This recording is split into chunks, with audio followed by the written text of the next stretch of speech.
Assalamualaikum warahmatullahi wabarakatuh. Perkenalkan, nama saya Vivin, Stambuk A1N1 18024. Saya mahasiswa dari jurusan Pendidikan Sejarah Universitas Halu Oleo.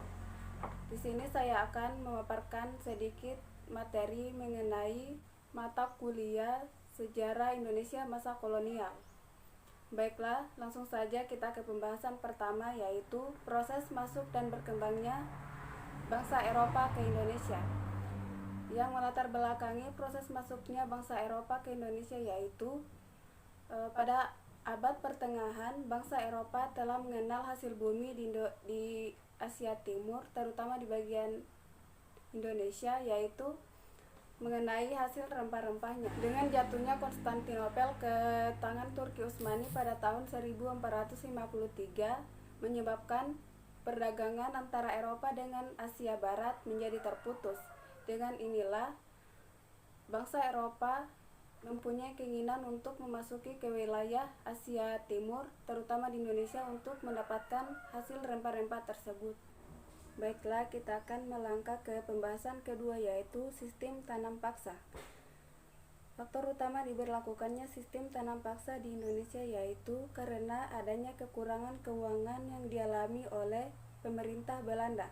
Akibat lain dari adanya sistem tanam paksa ini adalah munculnya kerja rodi, yaitu suatu kerja paksa kepada penduduk tanpa diberikan upah yang layak dan menyebabkan banyak kesengsaraan kepada para pekerja.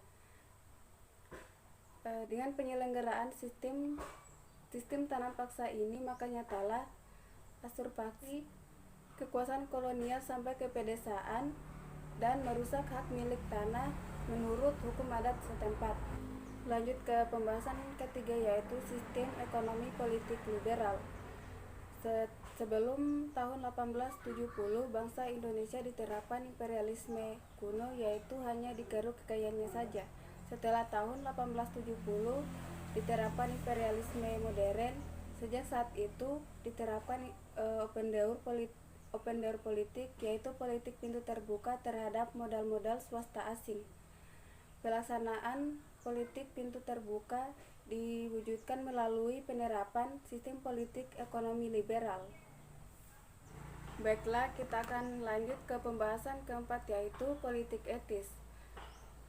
Pada awal sebelumnya dilaksanakannya politik etis, keadaan sosial dan ekonomi Indonesia begitu parah dan jauh dari kata sejahtera, yaitu untuk pendidikan di kalangan kaum pribumi yang bukan kaum bangsawan. Pendidikan bukan menjadi baik, justru sebaliknya.